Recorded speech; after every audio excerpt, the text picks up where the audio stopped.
Assalamualaikum warahmatullahi wabarakatuh. Alhamdulillah wa syukrulillah wa la hawla wa la quwata illa billah. Asyhadu an la ilaha illallah wahdahu la syarikalah wa asyhadu anna Muhammadan abduhu wa rasuluhu la nabiyya ba'dah. Allahumma shalli ala Muhammad wa ala alihi wa sahbihi wa man walah. Amma ba'd. Jamaah salat maghrib yang dimuliakan oleh Allah. Setelah istirahat dalam bulan Ramadan kemarin, kembali kita lanjutkan kajian Islam Kafah, terutama yang membahas mengenai kitab Sirah Nabawiyah yang ditulis oleh Syekh Syafiur Rahman Al-Mubarakfuri. Sebelumnya kami ucapkan taqabbalallahu minna wa minkum siyamana wa siyamakum. Mumpung masih bulan Syawal, jadi semoga amal kita di bulan Ramadan diterima oleh Allah dan diberikan balasan dengan balasan yang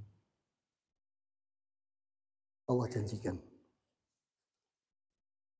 Kemudian kemarin kita beberapa minggu yang lalu kita sudah membahas mengenai bagaimana kondisi Arab sebelum Rasulullah diutus, dari mulai posisi bangsa Arab, kemudian kekuasaan dan imarah bangsa Arab sebelum Rasulullah diutus. Nah, sekarang kita masuk ke bagaimana agama yang dianut oleh bangsa Arab sebelum Rasulullah diutus. Jemaah sekalian, bahwa sesungguhnya ketika seperti yang kita sampaikan sebelumnya, bahwa utamanya Makkah itu muncul itu setelah adanya Nabiullah Ismail radhiyallahu anhu alaihi salam, yang beliau dibawa oleh Nabiullah Ibrahim alaihissalam ke Makkah bersama ibu beliau, dan kemudian membangun komunitas di Makkah. Karena pada saat itu kemudian muncul air Zam-Zam yang kemudian menjadi wadi, menjadi semacam lembah berair di wilayah Makkah dan menjadi persinggahan orang-orang Arab ketika mau berdagang ke Syam. Maka kemudian menjadi perkampungan.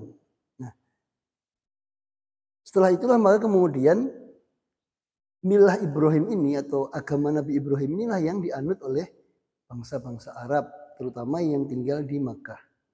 Karena nanti kemudian pada kelanjutannya nanti hampir semua bangsa Arab itu kemudian menjadikan Makkah menjadi tempat suci, dan kemudian dijadikan tempat untuk berhaji.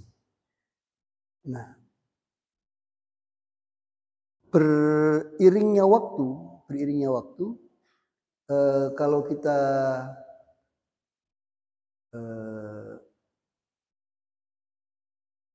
mengecek banyak hadis atau beberapa hadis yang menyampaikan bahwa sesungguhnya Nabi Ibrahim, Nabi Ismail itu termasuk Bani Israel. Maka kemudian kecuali Nabi Ismail ya, itu termasuk Bani Israel sebelumnya. Bahwa kemudian Rasulullah menyampaikan bahwa kanat Bani Israel tasusumhumul anbiya, selalu dikawal oleh para nabi. Setelah nabi yang satu wafat, maka kemudian akan diutus nabi yang berikutnya. Nah, ketika Nabi Ismail itu datang ke Makkah, maka kemudian tidak ada nabi yang meneruskan kenabian dari Nabi Ismail di wilayah Makkah. Maka kemudian yang melanjutkan itu kebanyakan adalah orang-orang yang soleh, yang dianggap soleh. Sehingga pada saat itu karena saking lamanya tidak ada nabi yang meluruskan ajaran Nabi Ismail, maka mulai terjadi penyimpangan-penyimpangan. Nah, yang paling besar penyimpangan itu adalah oleh seorang orang soleh juga, namanya Amr bin Luhai. Amr bin Luhai ini dianggap sebagai seorang ulama, bahkan mendekati wali, karena beliau ini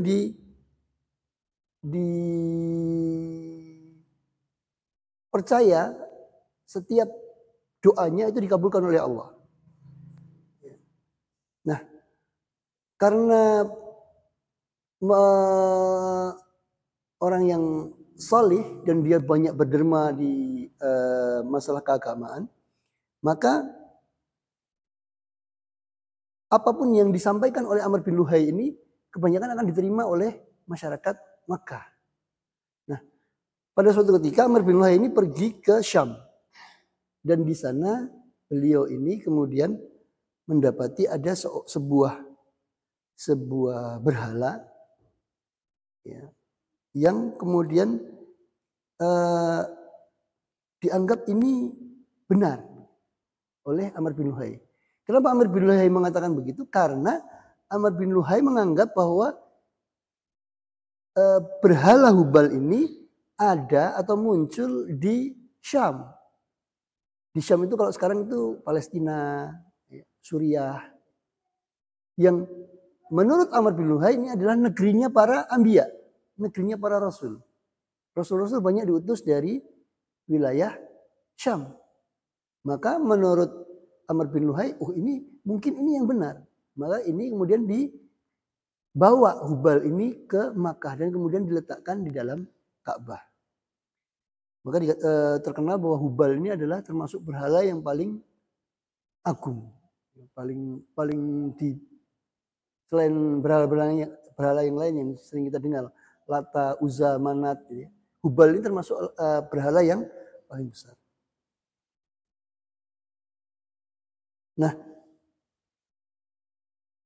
sementara sebelumnya sebenarnya sebelum Amr bin Luhai ini sebenarnya juga sudah ada berhala-berhala yang lain.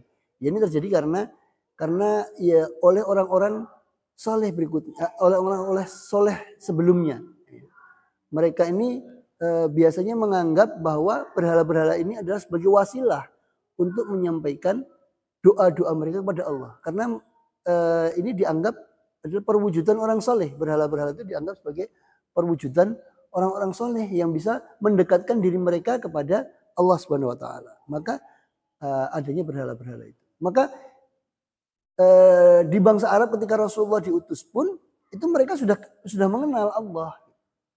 Mereka itu juga mengetahui bahwa Ka'bah itu adalah Baitullah, rumah Allah. Tetapi mereka kemudian mengambil sekutu-sekutu Allah. Mereka mengambil bahwa Allah itu bersekutu, punya sekutu, punya kawan atau punya sesuatu yang lain yang membantunya dalam membantu Allah dalam mewujudkan kehidupan. Maka mereka menganggap ketika mereka berdoa kepada berhala itu ya berharap doanya sampai kepada Allah. Ini yang dianggap oleh orang-orang Arab pada waktu itu. Nah, kemudian banyak sekali berhala-berhala juga yang kemudian muncul.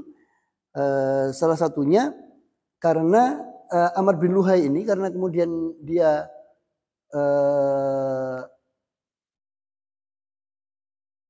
oleh Allah mungkin diberi keistimewaan. Salah satunya adalah dia mempunyai kawan jin. Dan kemudian jin-jin ini menyampaikan bahwa ada berhala-berhala yang tertimbun di tempat-tempat tertentu. Maka kemudian itu disampaikan dan kemudian diambil, kemudian disembah. Kemudian diangkatnya. Kalau sekarang mungkin kita bisa melihat kalau di Jawa itu ada orang-orang yang bisa mengangkat keris. Ini termasuk bantuan-bantuan jin yang dia bisa mengetahui di mana ada barang gaib, gitu ya. Kemudian bisa diangkat, bisa diambil. Ini selain mungkin juga di situ juga ada kebohongan-kebohongan yang terselubung di situ. Nah, itu adalah awal-awal adanya berhala di Arab. Nah, selain itu di Arab pada saat itu juga mempunyai banyak tradisi. Ya, tradisi ini juga dianggap sebagai tradisi yang diturunkan dari milah Ibrahim, dari agama Nabi Ibrahim. Karena yang menyampaikan itu adalah orang-orang soleh pada saat itu yang dianggap soleh oleh mereka. Tradisi-tradisi itu banyak. Ya. Yang pertama biasanya mereka mengelilingi berhala. Ya. Dan kemudian berdoa kepada mereka, ya. Dan mereka menganggap berhala-berhala itu dapat memberikan syafaat di sisi Allah dan mewujudkan apa yang mereka kehendaki. Nah, kemudian yang kedua, mereka ini ketika haji, ya, mereka bertawaf, ya, dan kemudian sujud, ruku itu di hadapan berhala-berhala. Kemudian mereka memberikan berbagai macam kurban, ya, menyembelih hewan dan lain untuk dipersembahkan kepada berhala-berhala itu. Kemudian untuk mendekatkan diri mereka kepada Allah, mereka juga memberikan, kalau kita bahasa Indonesia, bahasa ini itu sesajen. Makanan, minuman itu yang dipersembahkan untuk berhala-berhala itu. Kemudian mereka juga bernazar dengan nazar kepada berhala-berhala tersebut. Jadi kalau misalnya mereka mempunyai anak laki-laki, maka saya akan berkorban 100 ekor unta misalnya begitu. Nah, itu yang menjadi tradisi dari bangsa Arab. Mereka juga mempunyai tradisi yang lain. Mereka itu memberi nama dan memberi julukan kepada barang-barang yang mempunyai kekhususan. Contohnya misalnya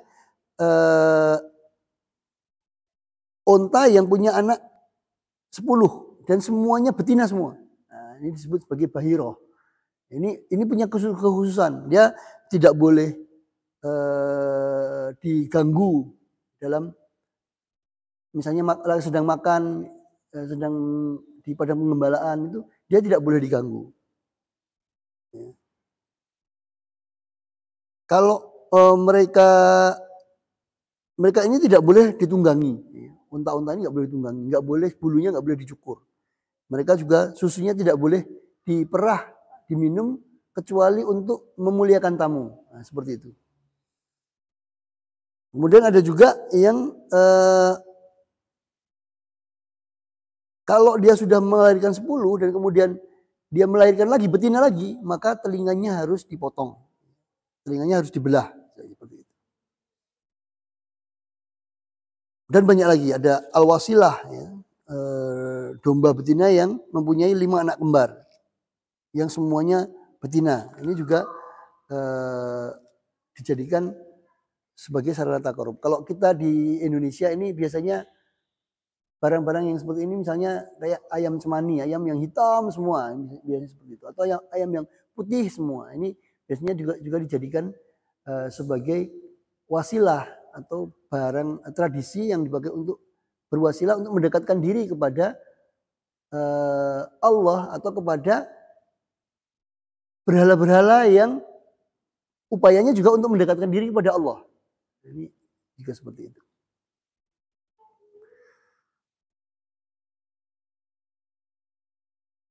Nah, ini hal-hal seperti inilah yang tradisi-tradisi seperti ini yang ada pada zaman jahiliyah ketika Rasulullah belum diutus. Walaupun Rasulullah sudah ada, sudah lahir, sudah dilahirkan, tapi belum disyariatkan atau belum diangkat menjadi nabi dan rasul.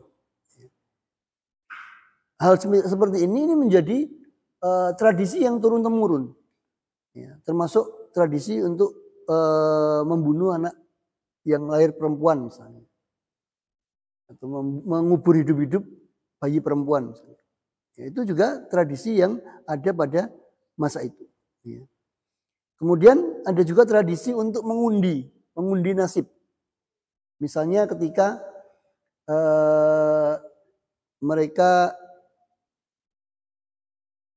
mau mengatakan ya atau tidak, atau mau melakukan sesuatu atau tidak, maka mereka mengundi dengan anak panah. Bahkan kemudian nanti ada berhala yang menunjukkan Nabi Ibrahim sedang mengundi dengan anak panah yang ada di Makkah. Yang ini kemudian Rasulullah ketika melihatnya, sungguh Ibrahim tidak pernah melakukan itu. Rasulullah pernah bersabda bahwa ketika melihat patung atau berhala yang dianggap ini adalah Nabi Ibrahim yang sedang mengundi dengan anak panah, maka sungguh Ibrahim tidak pernah melakukan hal itu. Atau yang lain, mereka misalnya ketika hendak bepergian, mereka melepaskan burung atau melepaskan domba. Kemudian ketika domba ini belok ke kanan, maka dia berangkat. Tapi ketika domba atau burung ini terbangnya atau jalannya ke kiri, maka dia nggak jadi berangkat. Nah, seperti ini menjadi tradisi yang muncul di tengah kalangan bangsa Arab sebelum Rasulullah diutus. Kemudian juga berkaitan dengan undian, mereka juga mengundi, mereka juga mendatangi dukun-dukun. Bahkan ketika Rasulullah sudah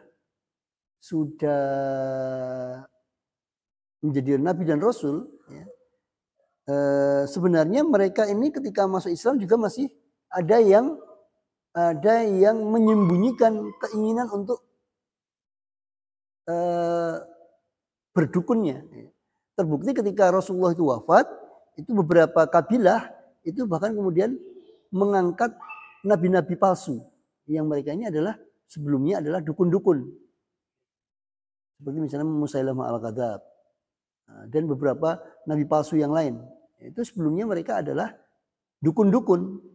Ketika Rasul itu diutus dan mereka tidak bisa mengalahkan Rasulullah, maka mereka tunduk di bawah Islam. Tapi ketika Rasulullah itu wafat, maka mereka kemudian muncul lagi berupaya untuk mengklaim bahwa diri mereka adalah nabi. Sementara mereka itu adalah nabi-nabi palsu yang kemudian nanti diperangi dan ditumpas oleh para khalifah yang melanjutkan kepemimpinan Rasulullah. Nah, selain itu juga pada masa itu juga banyak ahli-ahli nujum. Ahli-ahli nujum ini adalah kalau kita bahasa kita itu astrolog atau astrologi yang mereka melihat bintang untuk memberitahukan tentang nasib seseorang. Nah, kalau kita kan biasanya kan dulu pada masa-masa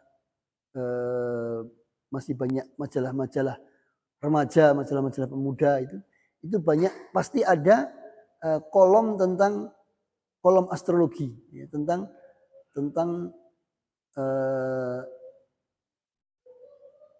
nasib atau karakter yang dibaca dari bulan lahir. Nanti ada Gemini, ada Scorpio, ada macam-macam itu. Ini yang mirip-mirip dengan ahli nujum. Tapi kalau ahli nujum ini dia melihatnya dari bulan, dari pergerakan bintang atau benda-benda langit. Mereka ini bisa memprediksi macam-macam atau menunjukkan nasib seseorang. Nah, ini sebenarnya sedikit berbeda dengan astronomi. Karena kalau astronomi kita memang bisa menentukan posisi, menentukan musim itu berdasarkan petunjuk bintang-bintang. Tetapi ketika dia menganggap bahwa ini bintang-bintang ini juga menentukan nasib, nah ini yang salah. Selain itu juga ada orang-orang yang disebut sebagai at-tiyarah. At-tiyarah itu adalah orang yang meramal nasib dengan sesuatu.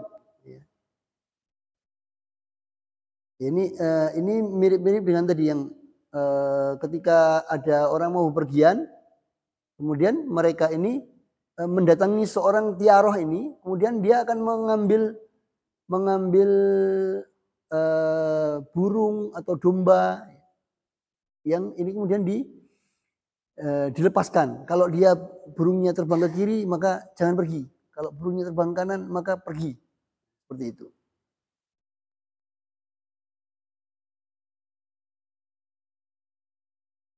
Seperti itulah yang terjadi pada masa Arab Jahiliyah pada waktu itu. Tetapi meskipun keadaannya seperti itu, tetapi bekas-bekas milah Ibrahim itu masih ada.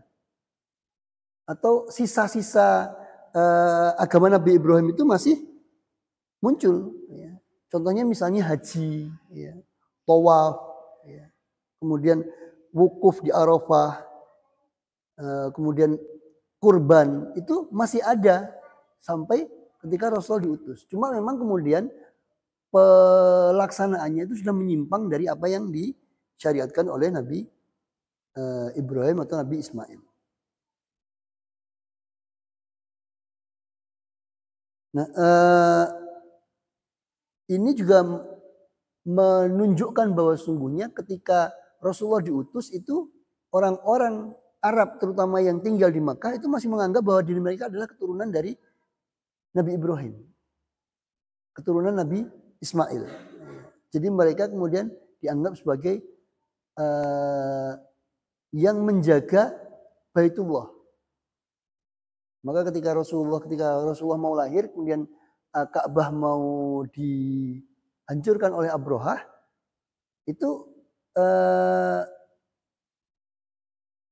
kakek Rasul sallallahu alaihi wasallam, Abdul Muthalib itu ketika didatangi oleh Abrahah itu, atau ketika mendatangi Abrahah bukan untuk menjaga atau supaya Ka'bah itu tidak dihancurkan, tapi malah kemudian meminta onta-onta dan domba-dombanya yang diambil oleh Abrahah dan tentaranya. Ketika ditanya, kenapa kau malah tidak mau menjaga Ka'bah atau sebagai Baitullah? Maka jawaban dari Abdul Muthalib adalah, sesungguhnya Ka'bah itu ada yang punya, dan yang punya pasti akan menjaga. Itu yang disampaikan oleh Abdul Muthalib. Kalau domba-domba itu, unta-unta itu adalah unta-unta milikku, maka akulah yang akan menjaga, kata Abdul Muthalib. Nah kemudian terbukti ketika kemudian Abrahah hendak melanjutkan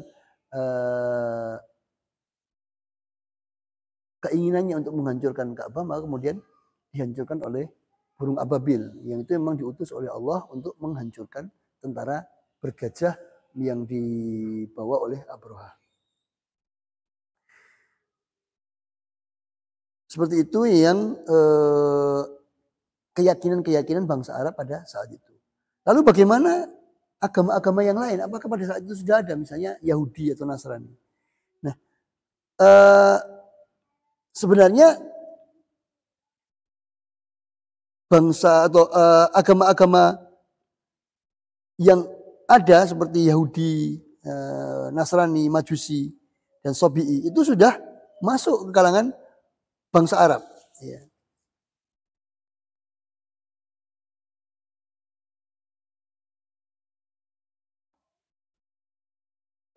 Kalau orang Yahudi itu dia mempunyai dua jalur kenapa mereka berada di Jazirah Arab. Ya. Yang pertama, Yahudi masuk ke bangsa Arab ini ketika mereka pada masa penaklukan bangsa Babylon dan Asyur di Palestina. Mereka kemudian menekan orang-orang Yahudi, kemudian mereka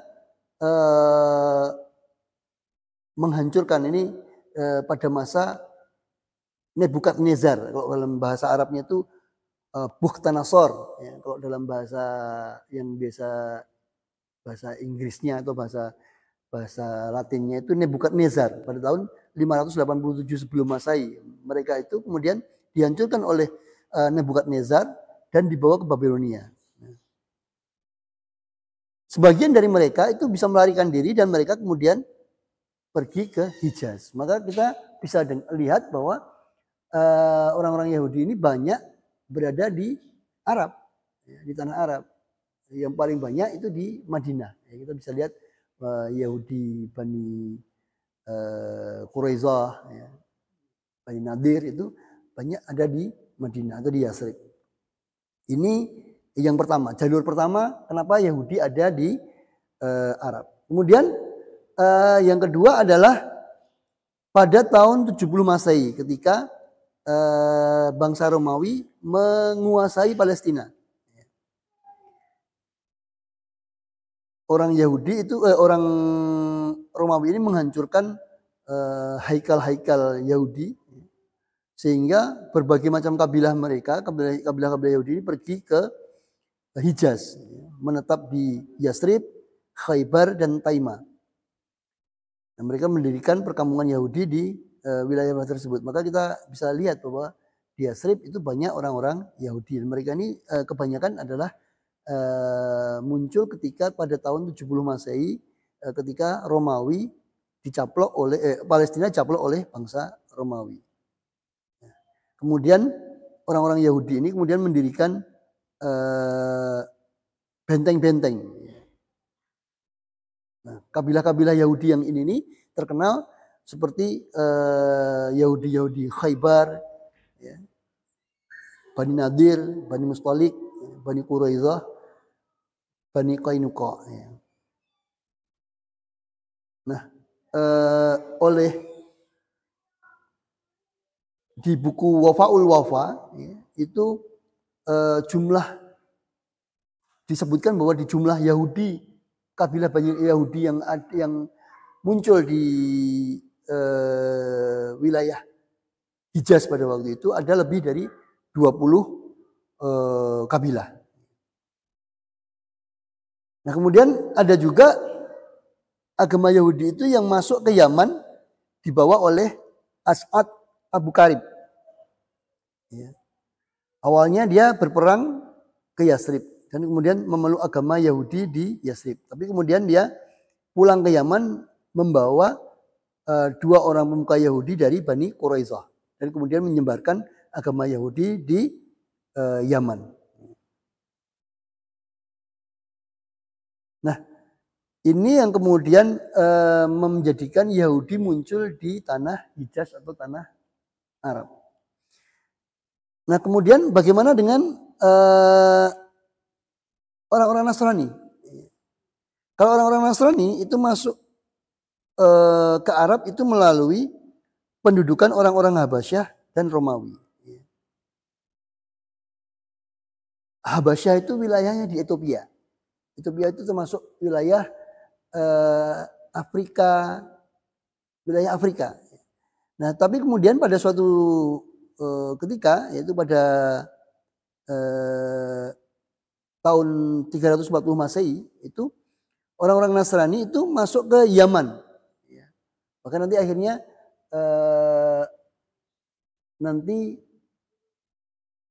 menjadi Yaman ini menjadi wilayah dari negara Habasyah.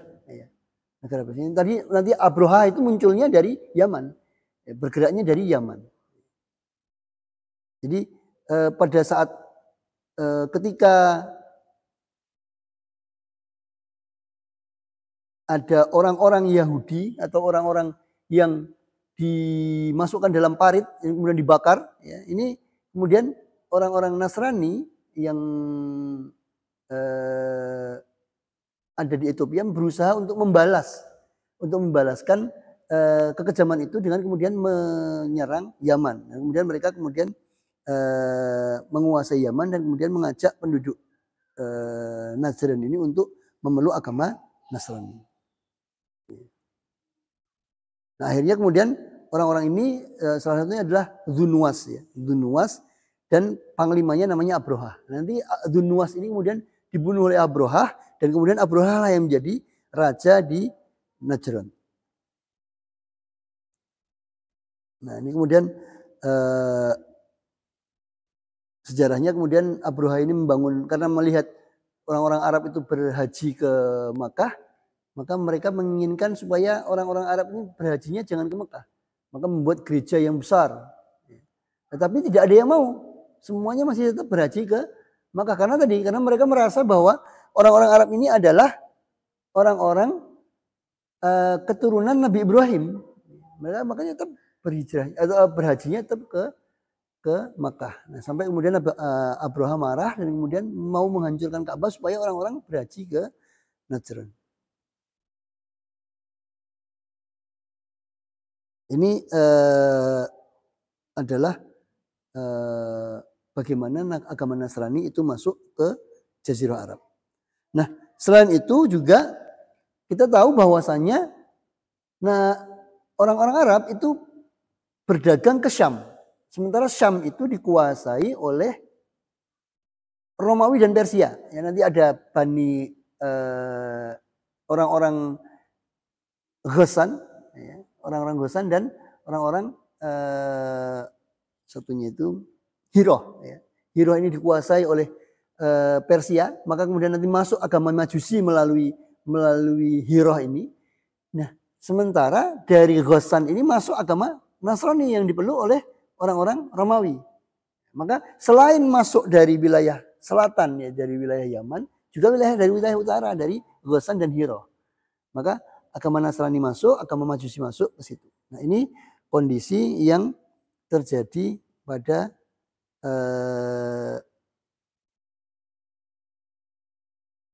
agama-agama yang ada pada orang-orang Arab sebelum Rasulullah diutus. Ya. Sehingga sebenarnya ketika Rasulullah diutus itu banyak orang-orang yang sebenarnya sudah mengetahui bahwa Tuhan itu adalah Allah. Selain itu juga pada masa meskipun di Makkah itu banyak berhala dan mayoritas itu menyembah berhala atau menyekutukan Allah dengan para berhala, tetapi ada orang-orang yang mereka berupaya atau merasa ini adalah sesuatu yang salah dan kemudian mereka berguru atau mengambil hikmah dari orang-orang atau dari pendeta-pendeta Nasrani atau Yahudi. Ini banyak para sahabat as-sabiqunal awalun itu dulunya seperti itu. Mereka bukan orang-orang yang menyembah berhala. Seperti Utsman bin Affan, Abu Bakar As-Siddiq, Abdurrahman bin Auf. Ini adalah orang-orang yang mereka memang sebelumnya sudah mencari-cari kebenaran melalui hikmah-hikmah dari pendeta-pendeta Nasrani maupun pendeta-pendeta Yahudi. Ini kondisi Arab pada saat itu. Lalu bagaimana kondisi kehidupan agama pada saat itu? Ya. Nah, sebelum Islam masuk ini, maka kita lihat memang banyak sekali penyimpangan-penyimpangan yang terjadi pada agama-agama Samawi maupun agama-agama yang dimunculkan oleh bangsa Arab pada saat itu.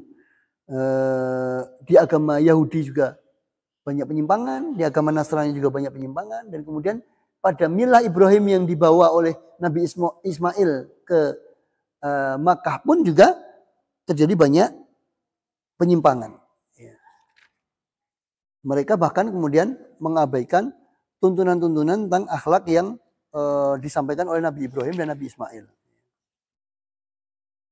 Mereka durhaka pada aturan-aturan Allah, ya, dan mereka berubah menjadi orang-orang pagan atau penyembah berhala.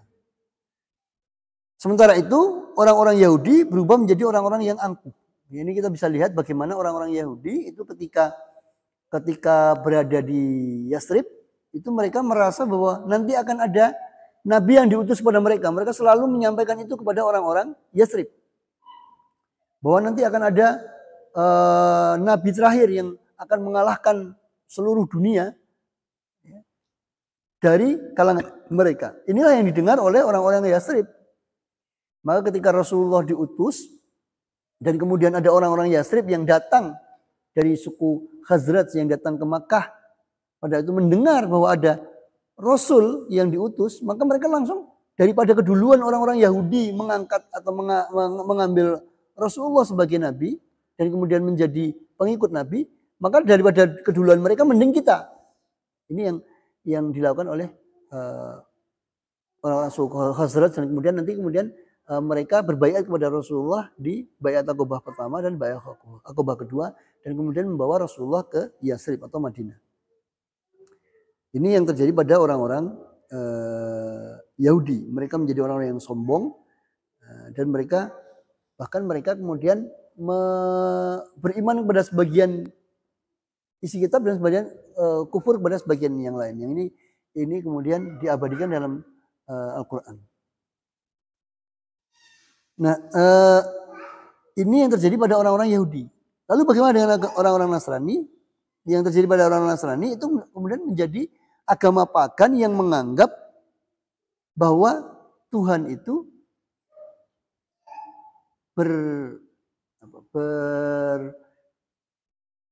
bersemayam pada tubuh manusia. Kemudian mengatakan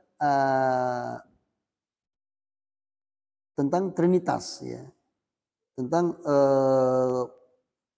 berubah menjadi agama pagan yang susah dipahami, ya, mencampur adukan antara Allah dan manusia. Nah, sementara orang-orang Arab pada saat itu mereka tidak mau masuk kepada agama Yahudi. Kenapa? Karena memang orang-orang Yahudi sendiri juga membatasi bahwa agama Yahudi hanya untuk golongan Bani Israel. Sementara mereka juga tidak mau memeluk, orang-orang Arab ini tidak mau memeluk agama Nasrani. Kenapa? Karena tidak masuk akal gitu. Dan jauh dari model kehidupan orang-orang Arab. Ya. Sehingga mereka asing dengan ajaran agama Nasrani. Maka mereka lebih cenderung tetap kepada agama Nabi Ibrahim, tetapi disesuaikan dengan tradisi-tradisi mereka yang mereka munculkan. Nah, ini kondisi keagamaan. Bagaimana kita bisa memotret keagamaan, kondisi keagamaan ketika Rasulullah pertama kali diutus di Hijaz. Sehingga kita nanti akan melihat bagaimana kita bisa menggambarkan, ketika Rasulullah itu diutus ini sebagian memang sudah tahu tentang Allah. Mereka hanya menyekutukan Allah dengan sekutu-sekutu yang lain. Ada orang-orang Nasrani. Maka ketika Rasulullah mempunyai keistimewaan, maka ada pendeta Nasrani yang sudah bisa mengetahui. Contohnya misalnya adalah paman dari istri Rasul, Khadijah, yang ini nanti akan menjadi nabi. Sudah bisa memprediksi. Dan juga nanti ketika Rasulullah sudah diutus dan hijrah ke Yasrib pun akan bertemu dengan orang-orang Yahudi. Jadi kita bisa mengetahui konteksnya. Kita bisa melihat bagaimana, kenapa kok pada saat itu ada orang-orang Yahudi di situ. Dan kenapa kok mereka ini tidak mau bergabung dengan orang-orang Khazraj. Atau mereka ini kenapa tidak mau menjadi pengikutnya Rasulullah. Mungkin itu yang dapat kami sampaikan. Pas satu bab ini kita selesaikan, untuk materi berikutnya kita akan melihat tentang bagaimana gambaran masyarakat Arab jahiliyah, kondisi sosial dan kondisi yang lainnya. Billahi taufiq wal hidayah. Assalamualaikum warahmatullahi wabarakatuh.